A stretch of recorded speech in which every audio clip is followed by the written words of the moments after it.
In this video, we are continuing to solve radical equations. So with this example, the first thing we want to do is isolate the radical.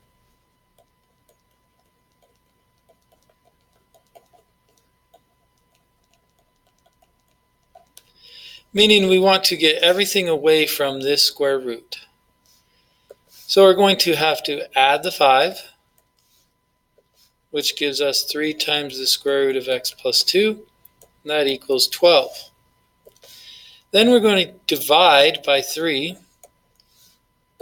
We get the square root of x plus 2 equals 4. Now that I have the radical isolated, I want to square both sides, or raise it to the power to get rid of the root. Meaning that if this was a cubic, like a cube root, then I would raise it to the third power, not square it. So in this case, because it's a square root, I'm going to square both sides. When I square both sides, the square root on the left cancels out. On the right, you get 4 squared, which is 16. After I've gotten rid of the root, then I will solve for x. In this case, solving for x, the only thing we have to do is minus the 2. We get x equals 14.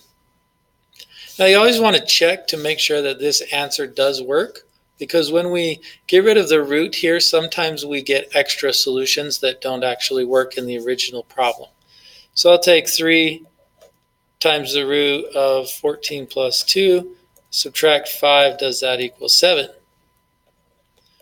So 14 plus 2 is 16.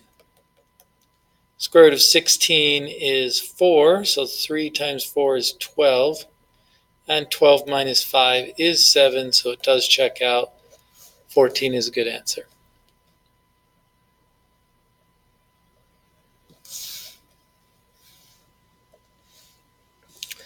Now, when it is in this form, realize that again, the top part is the power.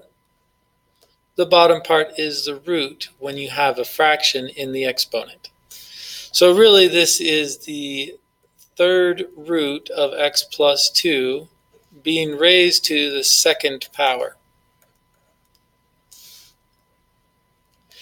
So the root, we want to get it isolated. We want to isolate the root. And to do that, we would take the square root of 16. So we're going to square root both sides of the equation. The square root and the square cancel each other.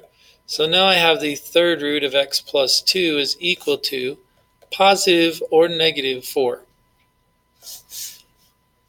Now I want to raise this to the third power to get rid of the third root. So the third root and the third power cancel. I get x plus 2 is equal to 4 to the third is 64, and that's positive or negative. So at this point, I really have two equations. I have x plus 2 is 64, or I have x plus 2 is negative 64. From the first equation, when I subtract 2, I get x is 62. And from the second equation, when I subtract 2, I get x equals negative 66. Again, you'll want to plug both of these in, and you'll see that they both work for the right answer.